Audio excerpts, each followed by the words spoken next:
to within a few hundred feet of the surface.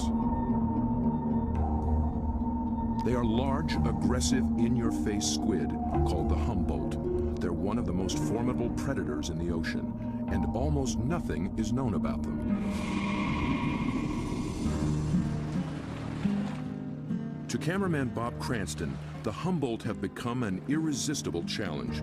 He's one of the few who descended into their midst, at depths where others fear to follow. But his last encounter was a close call. It was 3 years ago in these very waters. Bob's goal was to film these beasts up close in the open ocean. The usual white filming lights create a circle of light that acts like a wall, keeping the squid at bay. So Bob descended with red lights that diffuse almost immediately.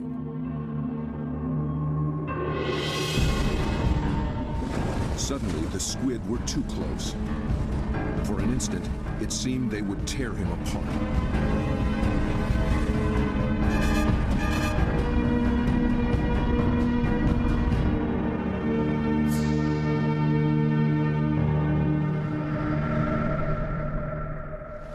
It was an intense encounter that only fueled his fascination for the Humboldt. They came right for me with no fear. That got my adrenaline going. Suddenly, I was really interested in everything about these guys. I wanted to meet more of their kind. Squid and their relatives live in every ocean. Getting to know the family will take Bob on quite a journey. And if diving with red devils is anything to go by, you'll need the help of some top-notch guides.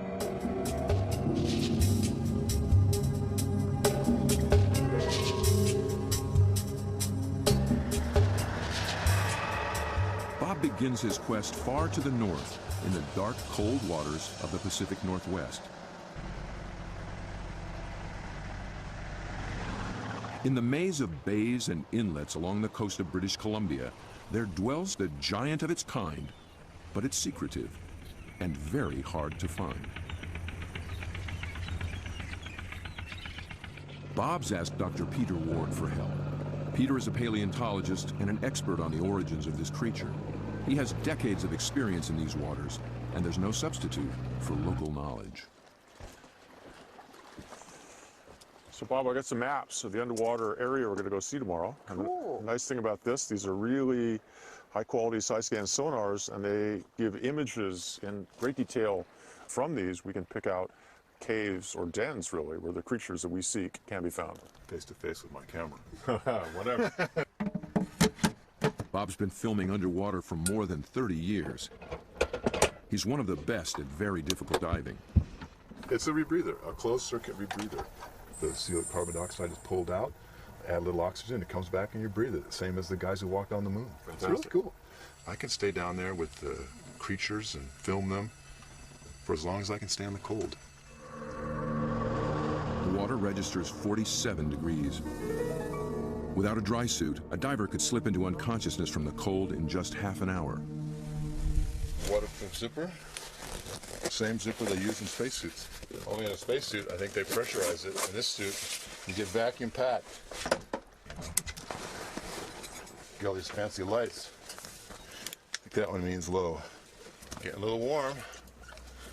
Get in the water soon.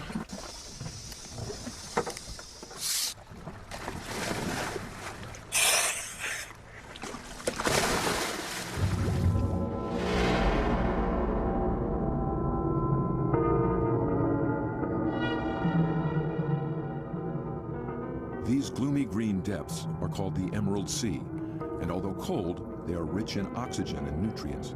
The combination allows creatures to reach enormous size. Down at 60 feet, Bob and Peter pick up a trail of broken and discarded shells. A dead giveaway. Something strong and very hungry has come this way, and often.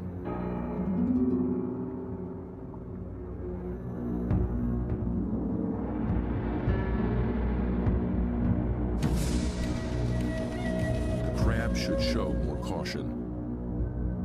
It's up against a devious and determined predator.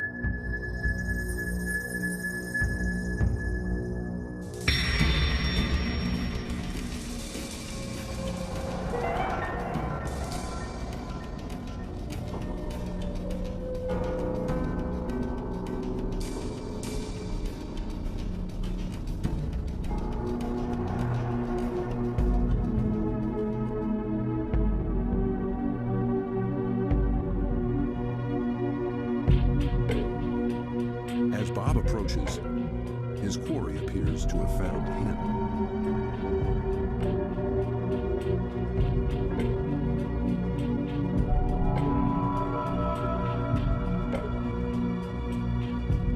A giant Pacific octopus.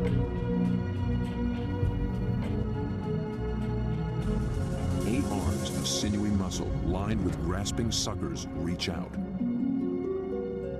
and gently explore the strange intruder.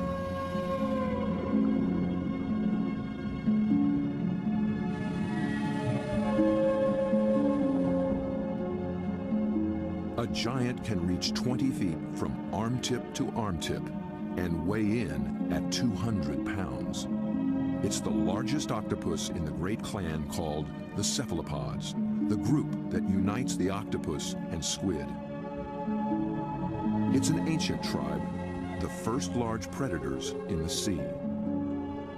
To this curious female, we're a brand new species.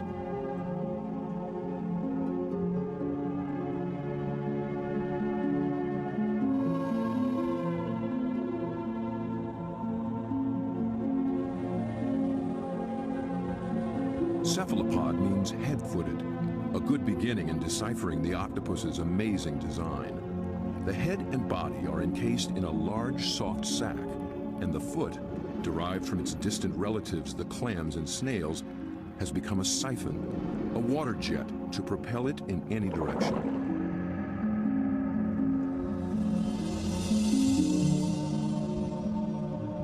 A long time ago, its ancestors were a shell, but the octopus has given that up. Yet for creatures with such tasty flesh, the lack of protection presents a problem. The cephalopod solution? The most extraordinary skin in the animal kingdom. In an instant, it can change color, pattern, and texture. And with no bones to confine its shape, the creature can virtually disappear.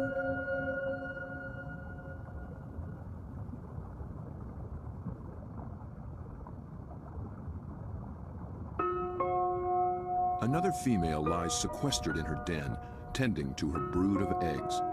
She lays up to 100,000 just once in her life. When they hatch, she will die.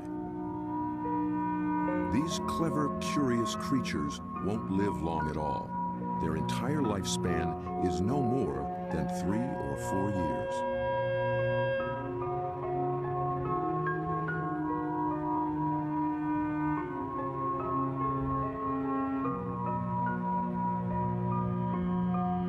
The transparent babies are no bigger than a grain of rice, but within a year, they'll be giants.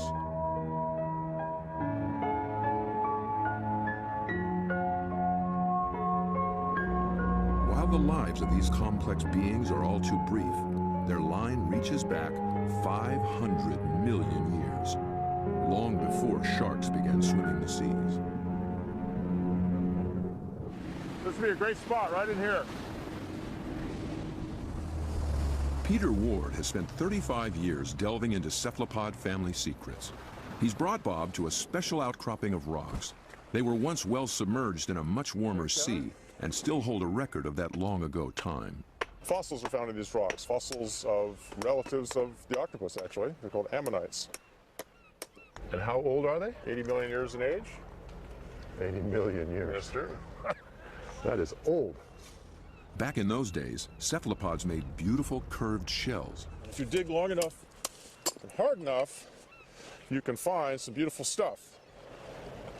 This is an ammonite. It's a fossil that is actually the direct ancestor of octopus. So this is an ancient cephalopod. It's related to the chambered nautilus. So the tentacles sat here and swam about. A shell is a mobile home and a defense against predators, but it's so cumbersome it makes swimming difficult. Of the almost 1,000 kinds of cephalopods alive today, only the nautilus still wears one. It's a living fossil, puffing along the reefs of the Indo-Pacific as though nothing has ever changed.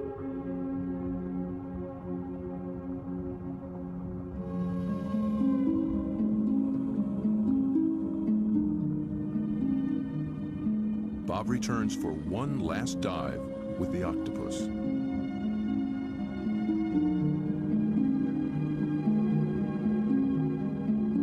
I couldn't resist bringing her a treat. All cephalopods are carnivores, and they love crabs. This creature actually reached out to me. I could sense her interest, her intelligence. I could see it in her eyes. There's something about the eyes of these animals just draw human observers in, and especially with the octopus and the cuttlefish, they definitely make visual eye contact with you and maintain it. Dr. John Forsyth studies these creatures' amazing physiology and complex behaviors.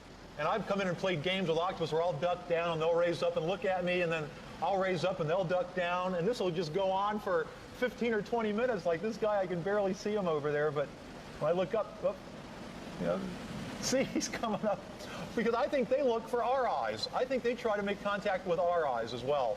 And I think that's what draws us into watching these animals. Whereas a fish, sometimes I look at a fish and I'm not sure where it's looking. They just have these blank, cold stares.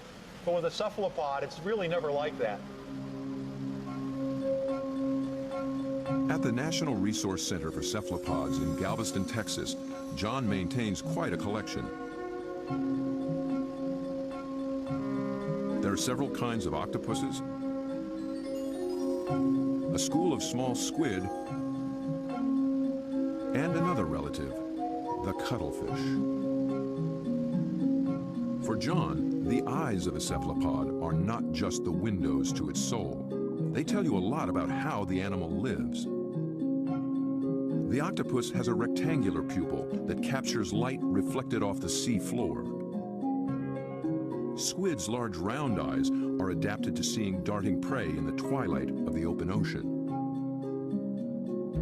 Cuttlefish dwell in both worlds, and their complex eyes can actually change shape to accommodate their travels.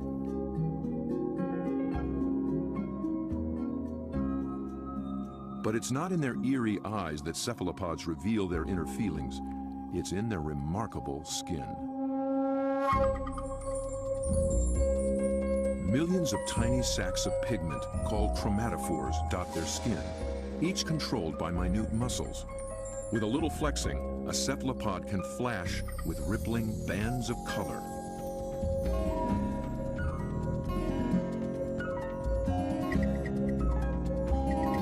Any sort of excitement, danger, desire, aggression, passion, and their skin lights up.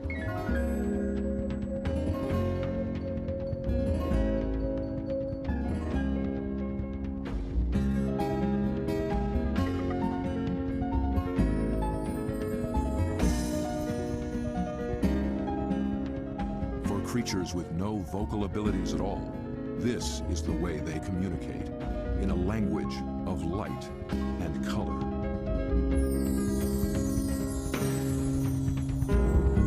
And like an octopus, a cuttlefish can transform its texture, matching its surroundings, hiding in plain sight. Given their camouflage capabilities, it's no wonder we're still learning just how many kinds there are. One of the hotspots for new discoveries is the narrow Lembah Strait off North Sulawesi in the island chain of Indonesia. It's a pretty scenic spot. It's kind of pretty disjointed, isn't it? I mean, it's magical. John and Bob have come here looking for new species of cephalopods. It's a place primed for strange adaptations. In the shallow, warm water, light and temperatures remain constant. But the channels, inlets, bays, and lagoons create many small separate habitats, and that leads to high diversity. This is John's fourth trip to Lembah Strait, and each time something surprising turns up. He's brought Bob to a spot called Ritaklari, which in local slang means the muck.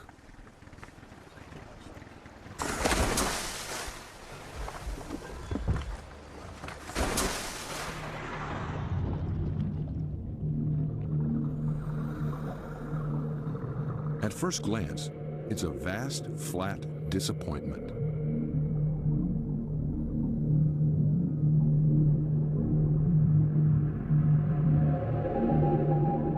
But wait here quietly, and a lot of what looks like sand begins looking back.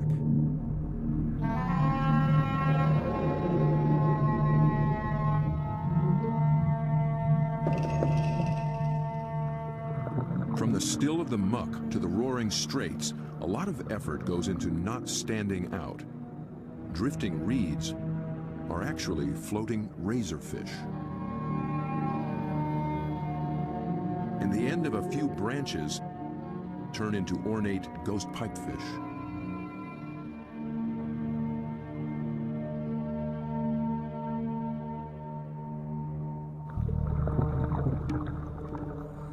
Out in the high-speed tides and swirling eddies, fish work hard to keep their footing, digging into the bottom with spine-like fins. But even creeping along on the seafloor, you still have to make a living.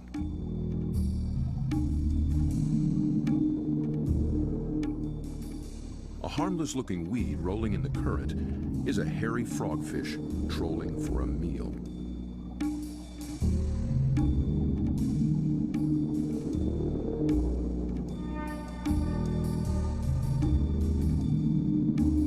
Equipped with its own strange lure.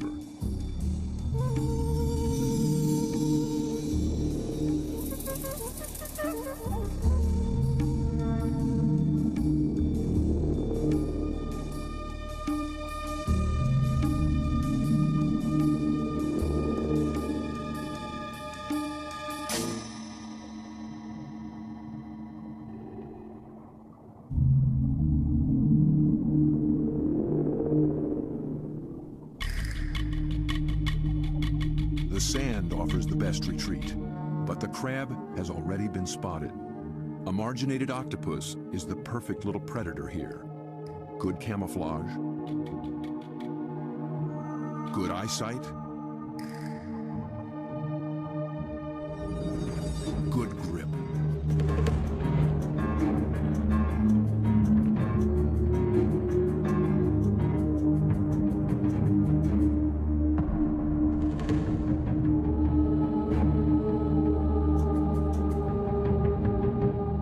The soft-bodied octopus has one more weapon up its sleeve to subdue the crab's claws: venom. It finds a chink in the crab's armor, injects a neurotoxin, and the struggle is over.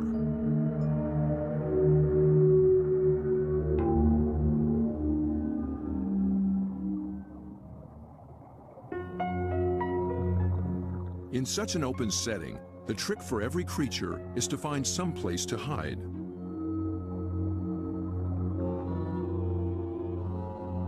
An octopus fits in just about anywhere, and John finds one tucked into a piece of discarded pipe. Perhaps there is something in cephalopod memory that recalls having a shell. Bob and John find this little octopus ambling along with a dark brown bottle tucked under his arms. The bottle turned out to be his home, and he took it with him everywhere. So I thought I'd offer him a new fancy place and see if he's interested in trading spaces.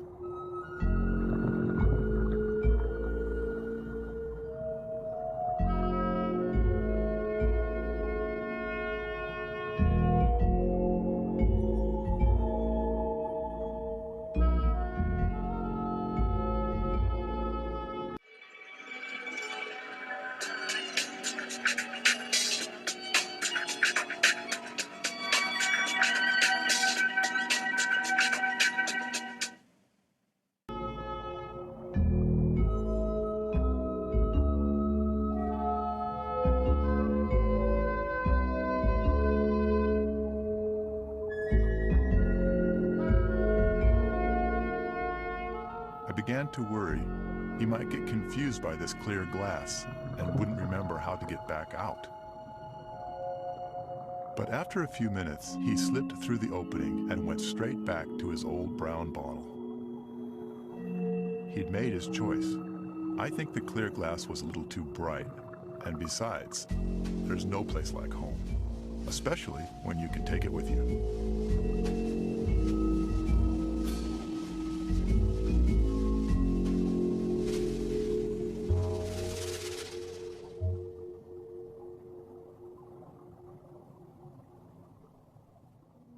In the husks of old coconut shells, they find the pearl-like eggs of one of John's favorite creatures. It's a tiny cuttlefish that's seldom seen after it hatches. It remains so small and well camouflaged that it takes great practice to find it.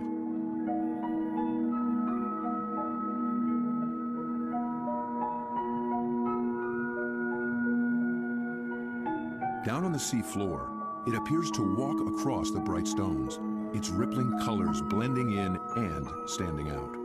It's called the flamboyant. The flamboyant cuttlefish is really in a class by itself, even among cephalopods in a lot of ways. First of all, the vibrant, dynamic, bright colors, the brilliant yellows, the magentas, the pinks and browns. It adds on top of that these passing clouds of color as it's stalking, looking for prey. And of course, that's happening in living skin.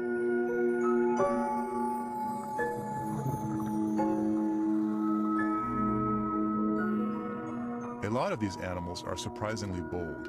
The flamboyant actually seems to like being under the lights. It begins hunting as soon as we start filming.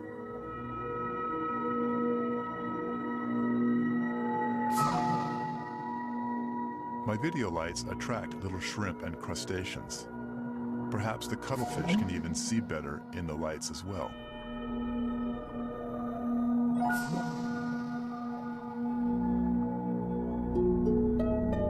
It's only when John sticks out an enormous hand that we see the scale of this little hunter. Next to a 6-foot Humboldt and a giant octopus, it's hard to believe it's one of the family. Not far away, a small octopus has been eyeing the scene. John reaches out for a better look. Every time I touch one of these animals, I'm not gripping it or holding it. My intention is never to frighten the animal in any way. However, I am trying to keep it close to where I can get a good look, but at the same time, the animal knows at any moment it can get away if it wants to.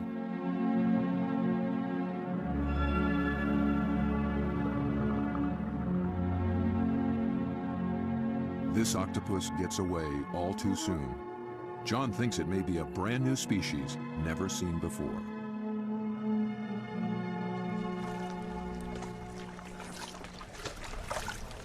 I don't know, Bob. I'm not sure what that is, but it could be a new one. I think it could be a new species. I wasn't expecting to see that. It's not something you've seen before, huh? No, I'm not sure what that would be. It's a cool little critter. Wild.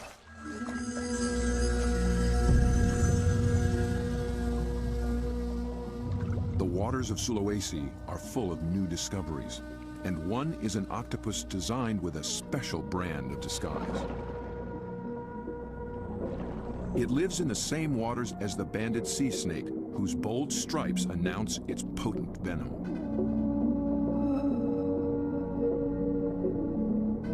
These are banded arms that can make the same impression. When disturbed, the octopus flashes and intensifies the stripes, becoming a sea serpent, coiled and deadly.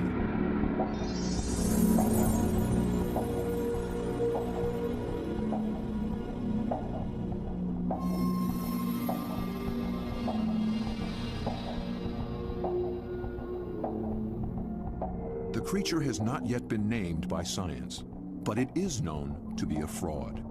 It's a shy nocturnal octopus, and unlike the snake, its venom is virtually harmless.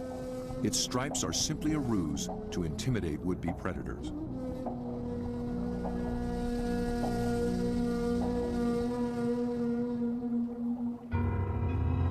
The real killer is a delicate jewel-toned creature, the blue-ringed octopus. The flashing blue neon is no false alarm. Its poison can immobilize every muscle in the human body. There is no antidote. But all it's really after is a crab.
As the guide to the blue ring, Mark starts Bob off with their prey. Lots of little crabs. Yeah. You need a nice juicy one. There you go. See the claws on that. That'll take your arm off. It's an ironback crab. You can appreciate why the octopus has to get rid of the crab's claws as quick as possible. Knock them out. When the octopus bites them, it actually goes for those soft gaps in the junctions, like the elbows where the arm is a bit thinner, or else they bite them right on the eyeball, and the poison goes straight down the eyeball and into the brain. So they end up paralysing the animal instantly and putting these claws out of action.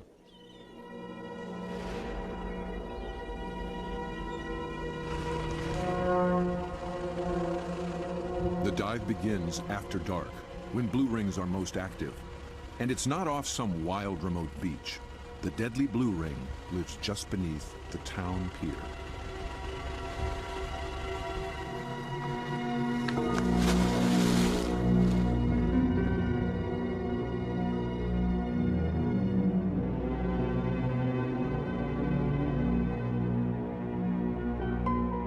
Blue ring octopus are an extremely venomous animal, and if I was to be bitten, I would probably be dead within 3 minutes.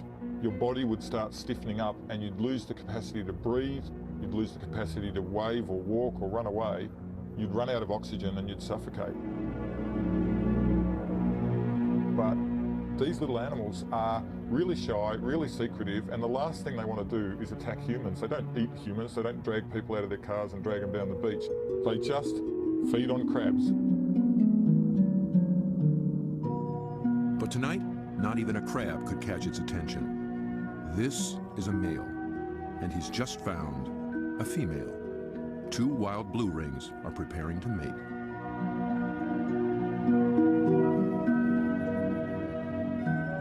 They keep their colors subdued to avoid attracting attention, especially from competing males. No flashing their electric blue. A temporary aquarium helps Bob film what happens next. After a few minutes of courtship, the male gently slips a special arm into the female's gill slit. He's depositing a packet of sperm, which she will use later to fertilize her eggs.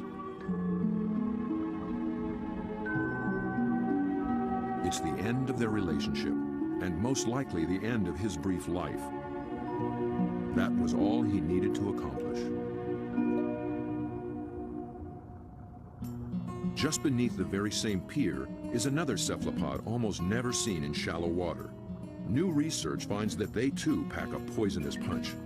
But their bright little stripes have earned them a harmless nickname, the pajama squid. I think these cephalopods are the closest to the cartoon characters. They're little black and white suits and their little frilly lashes behind their eyes and the yellow on the top of the eyes. They're just straight out of a comic book. The pajama squid seem to have taken a cue from the blue rings. Males grab any passing female and then they try as hard as they can to reposition them so that they're face on, ready to mate, sort of suckers to suckers.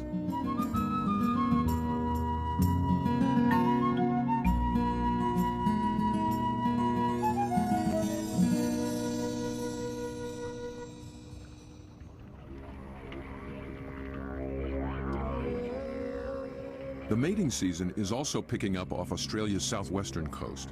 In one small bay, giant cuttlefish have begun to assemble. They leave deep water and enter the shallows once a year for 3 to 4 weeks.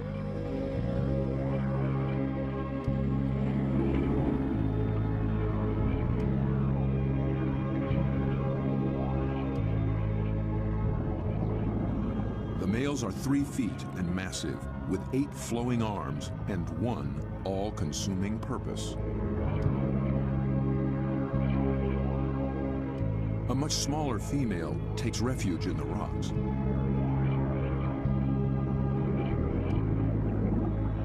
The males waste no time taking on their rivals. They flash and ripple with aggression. Their control is so subtle that they can isolate and flex just the flank facing the opposing male. The other flank communicates a solid, dependable side to any nearby female.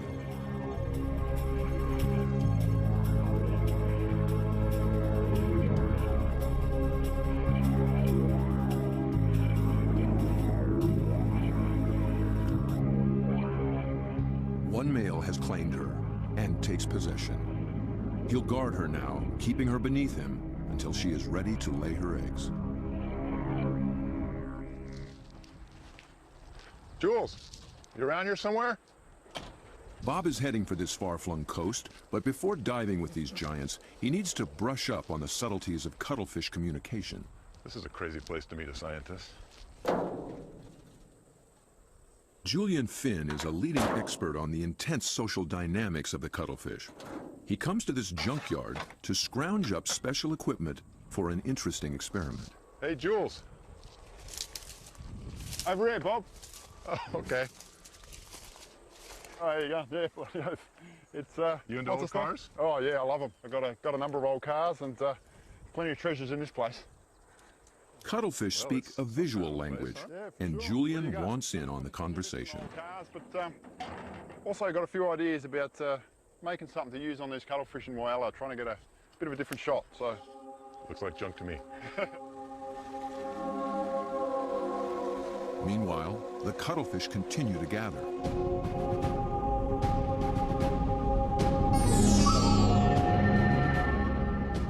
Their complex communication escalates into a kaleidoscope of colors. Opponents toss each other in the rolling tide, and things start getting rough.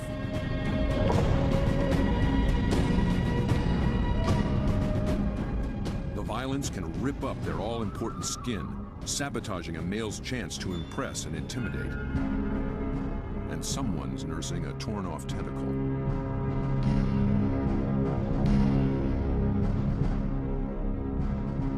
In a temporary standoff, a large male guards his female from 2 other heavyweights, while a little male, too small to take seriously, hovers on the sidelines.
story takes a surprising turn.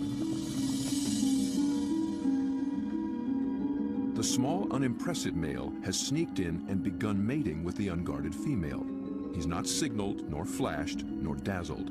He simply grabbed the female for his own, making every attempt to look as much like her as possible.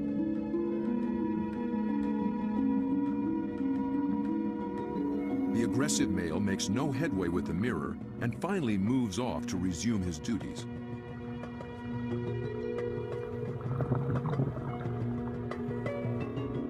But he's still distracted, still flashing, and doesn't recognize that his female is mating right under his nose. The little male looks so like another female, he doesn't see the threat.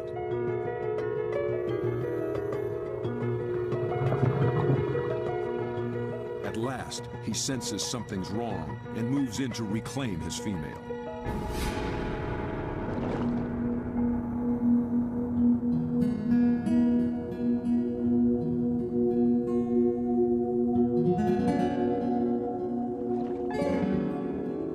To re-establish their relationship, he presents her with the gift of a crab.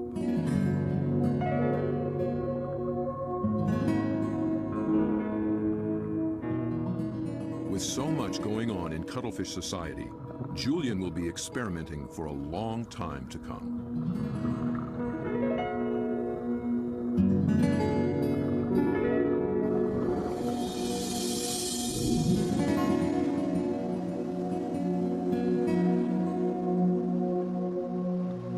Julian's attempt to interact with the cuttlefish and crack their code has given Bob a daring but dangerous idea. Deep in the waters of Mexico, the mighty Humboldt squid flash their own mysterious signals, and Bob is determined to dive with them again. He intends to engage these aggressive predators by imitating their behavior with a display all his own. Mark Norman and Julian Finn think he's close to crazy.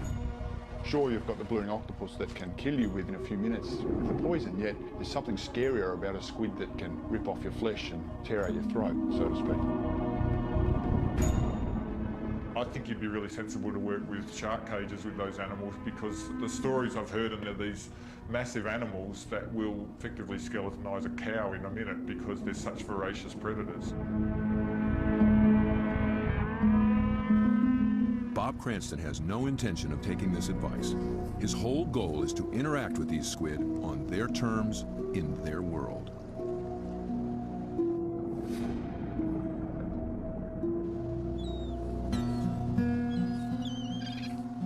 In the small town of Santa Rosalia, on the edge of the Sea of Cortez, being a fisherman takes a certain courage.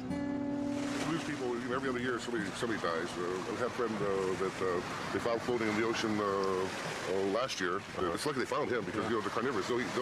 I mean, they will eat you. The squid will eat you. If you fall into the ocean, they'll get you with their tentacles. You'll drown, and then all the rest of them will just eat you.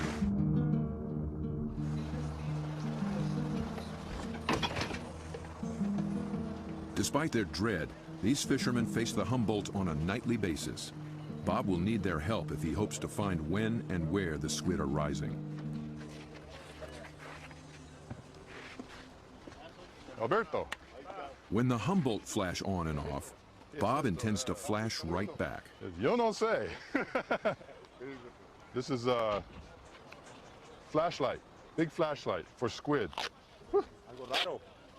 We're gonna... Estos loco, see? Bob knows perhaps better than anyone just what Humboldt are capable of.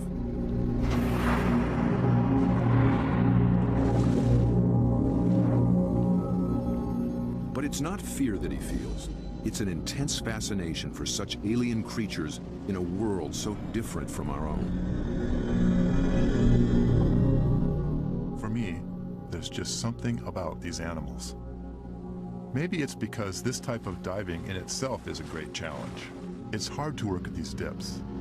I've managed to go down and physically touch these fantastic creatures, but somehow they're the ones that have taken a hold of me.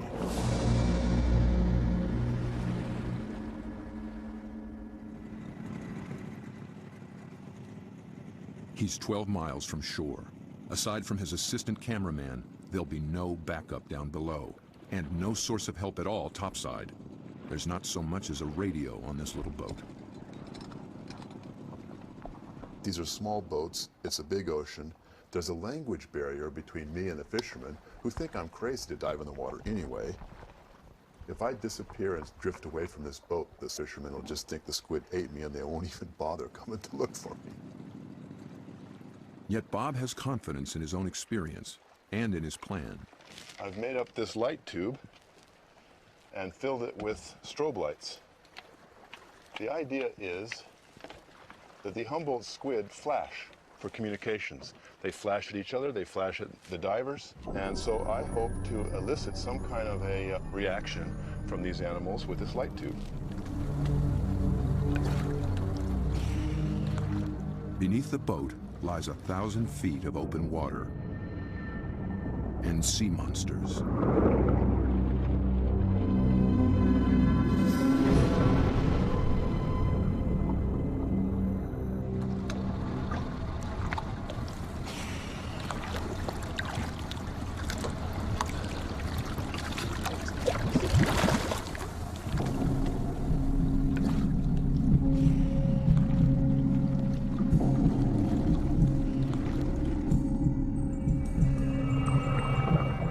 Descends, his homemade lightsaber a beacon in the utter darkness.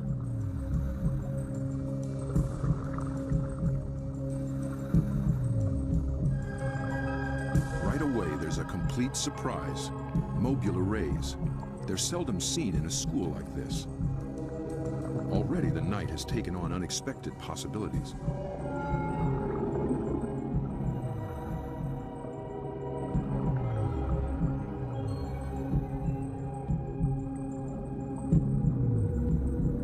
His depth gauge reading 150 feet, Bob figures he's in squid waters. He powers up.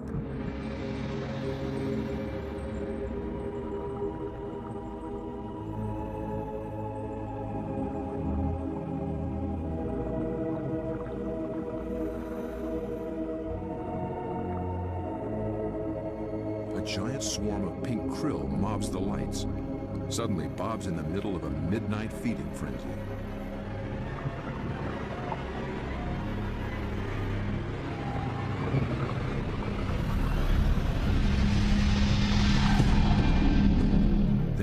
Rocketing up from below, Humboldt squid.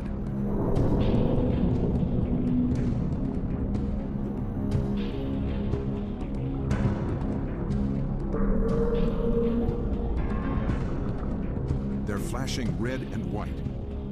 Bob tries to get clear of the krill into better visibility. And he's caught the squid's attention.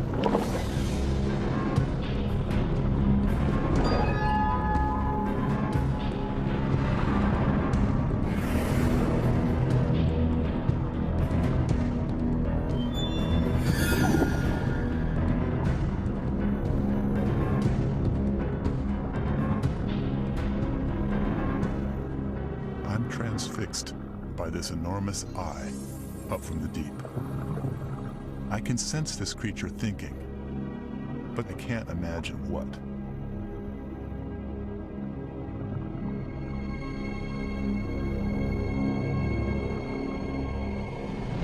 A minute later, contact.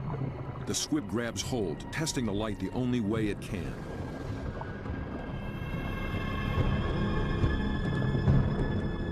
The feel of hard plastic must come as a surprise, and it circles me as though curious. Then, it comes back for more. This time, the aggression is gone. It just seems interested. Amazing.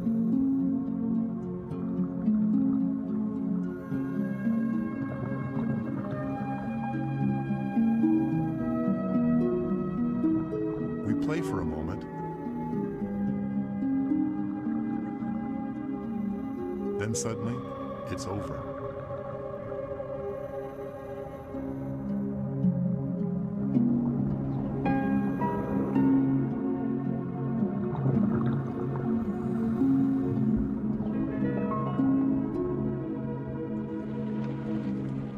fishermen are relieved just to see me alive, but I climb back in the boat knowing something remarkable has just happened. I danced with the devil down in the deep, and I'm already thinking about the next dive.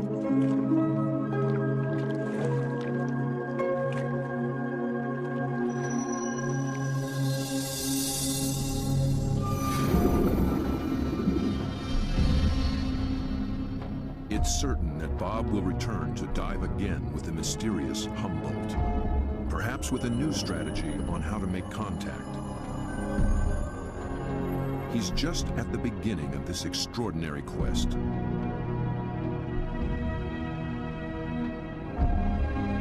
But who will he meet next time in the waters below? Friend or foe?